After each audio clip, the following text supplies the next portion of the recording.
बिस्मिल्लाहिर्रहमानिर्रहीम, अस्सलाम वालेकुम। हर चाल में एक नई चाल है। ये खेल इतनी आसानी से ख़त्म होने वाला नहीं है। कुर्सी कितनी प्यारी चीज़ है।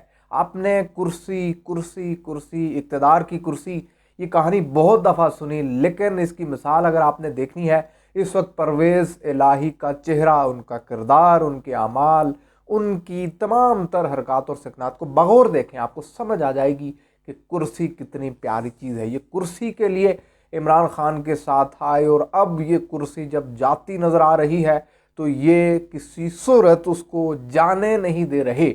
आपने देखा कैसे उन्होंने जनरल बाजवा के हवाले से खुलकर बात की कि इमरान खान ज़्यादती कर रहे हैं, मुझे अपने साथ बिठाकर अपने मोहसिन जनरल बाजवा के ख़िलाफ़ इस तरह की बातें, और फिर जनरल फैज़ के हवाले से खुलकर तनकीद। अब आप बताएं कि अब भी अगर कोई चीज़ ढकी छुपी है, अब भी अगर कोई चीज़ काफ लीग के हवाले से वाज़ेह नहीं हो पा रही, तो जिन लोगों पर वाज़ेह नहीं हो पा रही वो अपनी सूझबूझ समझ इस तमाम तर चीज़ का बंदोबस्त अच्छे से कराएं। तीन बहुत अहम डेवलपमेंट्स हैं लाहौर के अंदर। जरदारी साहब की मुलाकातें, शहबाज शरीफ और जरदारी साहब की मुलाकात, मुनस इलाई जो इमरान खान ने तलब कर लिया अपने वालद के बयान पर वजाहत, ये क्या कर रहे हैं आप लोग, आप दुश्मन हैं या दोस्त, पीठ में छुरा क्यों घोंप रहे हैं। ये एक ऐसा खेल है जो आसानी से ख़त्म होने वाला नज़र नहीं आ रहा। और 23 दिसंबर तक हर दिन ये इस वक्त तहरीक इंसाफ और काफ लीग के हवाले से ये सियासत का एक पुल सिरात है, एक ऐसा पुल सिरात जिसके नीचे आग का दरिया है। अब आप इस सिचुएशन को बखूबी समझें। ये जो 3 पॉइंट है आपके सामने रखूंगा, इन 3 डेवलपमेंट्स को लेकर आप पर वाजे हो जाएगा कि हो क्या रहा है। वो तमाम तर लोग जो हमारे चैनल पर नए हैं, चैनल को ज़रूर सब्सक्राइब करें, हमारे फेसबुक पेज को ज़रूर फॉलो करें, बेल आइकन पर भी क्लिक कीजिए ताकि आप आने वाली अपडेट से आगाह रह सकें, और अपना फीडबैक कमेंट सेक्शन में ज़रूर दीजिए। फिर से आपके सामने दोहराऊंगा कि 16 दिसंबर की शाम परवेज़ इलाही को रावलपिंडी आकर खुफिया मुकाम पर खुफिया शख्सियत से मुलाकात करने की ज़रूरत क्यों पेश आई। हालांकि उसी 16 दिसंबर की सह पैर को तहरीक इंसाफ ने काफ लीग के साथ सीट एडजस्टमेंट का मामला तय कर लिया था। फिर इस्लामाबाद में जरदारी हाउस में मुलाकात क्यों हुई, तो अब आप उसके नताइज देखें, बखूबी देखें और बगौर देखें। मामला ये है कि सबसे पहले आपको बता देते हैं कि मोनस इलाई को तलब किया गया जिज़मान पार्क में, और उन्हें पूछा गया कि ये जो आपके वालिद फरमा रहे हैं ये दोस्त हैं या दुश्मन, ये हमारी ही सफ़ों में बैठकर हमारी ही पीठ में छुरा घोंप रहे हैं, या ये इस वक्त कोई एक किराए का जो किरदार होता है वो अदा कर रहे हैं। यानी इन्होंने नून लीग के साथ, पीडीएम के साथ अपने मामलात तय कर रखे हैं, लेकिन ये हमारे साथ भी होने के दावे कर रहे हैं। ये कर क्या रहे हैं, ये ज़रा आप बताएं। तो मोनस इलाई जो हैं उन्होंने इमरान खान साहब से मुलाकात की। अब ये वो मोनस इलाई हैं जिनके बारे में परवेज़ इलाही ने आज ही के रोज़ कहा कि इमरान खान तो इसको साथ बैठाने के लिए भी तैयार नहीं होता था। अब परवेज़ इलाही के साहिबजादे ने इमरान खान को जो इस वक्त सिचुएशन बनी है परवेज़ इलाही के बयान के बाद, उस पर ब्रीफली आगाह किया है, और जो मौक़िफ़ है उससे आगाह किया है। अब ये मौक़िफ़ ज़ाहिर है ये कि देखें जी, वो उनकी सियासी मजबूरी है। अब देखें जी,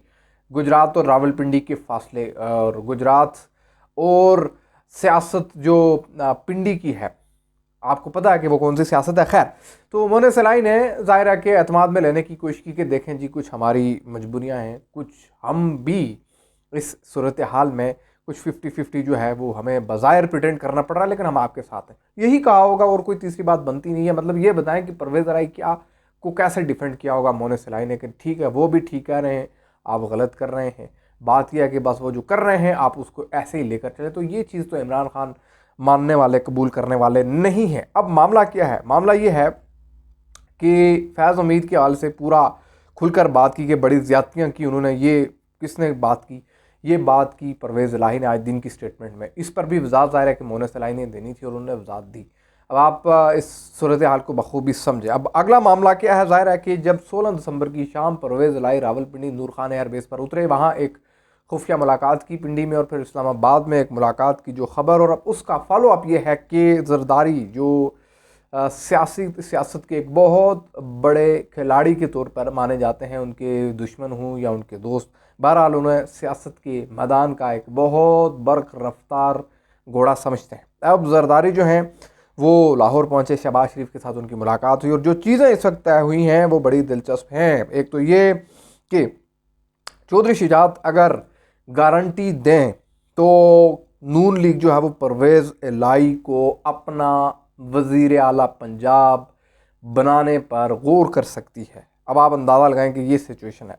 चौधरी शुजात की गारंटी क्यों उठाई जा रही है? चौधरी शुजात, आपको मालूम है कि वो शख्स हैं, जब पंजाब असम्बली के अंदर वज़ीर आला पंजाब का इंतखाब हो रहा था तो इन्होंने एक ख़त लिखा था। इन्होंने काफली के अरकान को कहा था कि जो लोग काफली के नज़रिए के साथ हैं, मेरे साथ हैं, वो परवेज़ इलाही को वोट न डालें, वो इमरान खान की कैंडिडेट को वोट न डालें। तो काफली की अंडरस्टैंडिंग नून लीग के साथ, पीडीएम के साथ, पीपल्स पार्टी के साथ पहले ही बहुत ज़्यादा अच्छी है। वो एक बुज़ुर्ग सियासतदान है, तो अब उनका कंधा हो रहा है इस्तेमाल और उन्हें कहा गया है जी कि आप गारंटी उठाएं।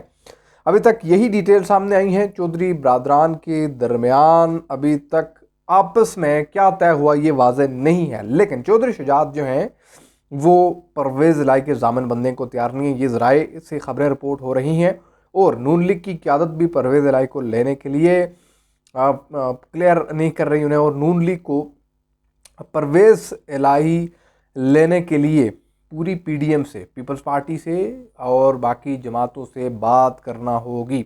नून लीग अगर अदम एतमाद जमा कराने की जो बात कर रही है उसकी तैयारी भी कर रही है और फिर असम्बलियाँ तोड़वाना चाहती है, और परवेज़ इलाही जो हैं वो अहम मुलाकात के बाद असम्बली तोड़ने में ताख़ीर चाहते हैं, और वो भी ये भी चाहते हैं कि अदम एतमाद आए तो मामला कुछ दिन आगे चला जाए।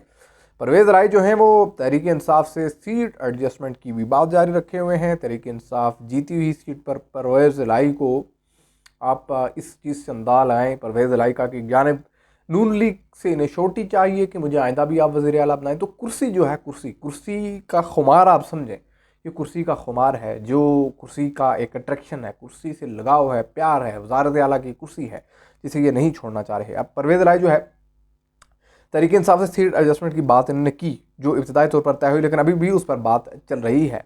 फिर उसके साथ जीती हुई सीट जो है तहरीक इंसाफ वो परवेज़ इलाही को नहीं देगी, ये ज़राए से खबरें सामने आ रही हैं। सीट एडजस्टमेंट पर परवेज़ इलाही को नून लीग से हारी हुई सीट मिलेगी, ये चीज़ बहुत वाज़ेह है। अब ये सिचुएशन है जो इस वक्त, और फिर ज़ाहिर है कि शहबाज शरीफ और जरदारी साहब की मुलाकात हुई और उसके बाद ये सामने खबर आई कि जनाब परवेज़ इलाही के हवाले से चौधरी शुजात हुसैन जो हैं वो ज़मानत दें तो फिर इनके हवाले से बात हो सकती है, लेकिन चौधरी शुजात तैयार नहीं हैं। दूसरी जानिब चौधरी शुजात हुसैन से जो मुलाकात हुई साबिक़ सदर आसिफ अली जरदारी की, तो वो बड़ी इम्पोर्टेंट रही है। अब उसके अंदर क्या हुआ है वो भी आपके सामने रख देते हैं। वो ये एक तो जो शहबाज शरीफ और जरदारी साहब की मुलाकात हुई है उसमें ये फैसला किया गया है कि पंजाब असम्बली की जो तहलील है उसको रोकने के लिए हमें तेज़ काम करना होगा, बहुत फास्ट, और उसके लिए रात दिन एक करने होंगे। उसके लिए शायद जोड़ तोड़ भी, उसके लिए ख़रीदो फरोख्त का बाज़ार एक बार फिर गर्म होगा। मॉडल टाउन में जो शहबाज शरीफ के साथ मुलाकात हुई जरदारी की, उसमें एलामिये में मुश्तरका तौर पर कहा गया है कि सियासी अदम इस्तेकाम पैदा नहीं होने देना, मैशियत को डिफ़ाल्ट करने की साजिशें नहीं होने देंगे। और फिर शहबाज शरीफ और आसिफ अली जरदारी साहब ने चौधरी शुजात साहब के साथ राब्ते बढ़ाने पर इत्तफाक किया है, और उनका रोल इस वक्त क्या है, कैसे उसको यूटिलाइज़ किया जाए, इस पर बात हुई है। और ज़ाहिर है कि सबसे अहम चीज़ की असम्बलियाँ तहलील नहीं होने देनी और चौधरी शुजात हुसैन के साथ बातचीत करनी है। अब जरदारी साहब ख़ुद भी इसके लिए चौधरी शुजात के पास गए, लेकिन ये याद रखिएगा कि डज़ इमरान खान साहब को दे चुके हैं ये परवेज़ इलाही, और ये अब सिचुएशन उस पॉइंट पर आ चुकी है कि ये खेल ख़त्म होने वाला फ़िलहाल नहीं है। चैनल को ज़रूर सब्सक्राइब कीजिए। अगली वीडियो में होगी मुलाकात। अल्लाह हाफ़िज़।